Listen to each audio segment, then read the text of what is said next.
အားလုံးပဲမင်္ဂလာပါ大家好， ဘဝတစ်ကွေ့မှာဘာသာစကားတင်ယူတယ်ဆိုတာအရှုံးမရှိပါဘူးဒါကြောင့်တရုတ်ဘာသာစကားကိုကျွန်တော်လေ့လာတင်ယူကြရအောင်နော်โอเคမင်းဘာကြိုက်လဲ你喜欢什么？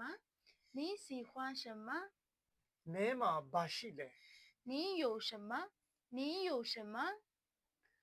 မင်းဘာလိုအပ်လဲ 你需要什么？你需要什么？ မင်းဘာလိုချင်လဲ 你想要什么？你想要什么？ မင်းဘာတိလဲ 你知道什么？你知道什么？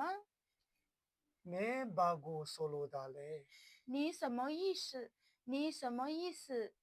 မင်းဘာပြောတာလဲ 你说什么？你说什么？ ကျေးဇူးတင်ပါတယ်拜拜。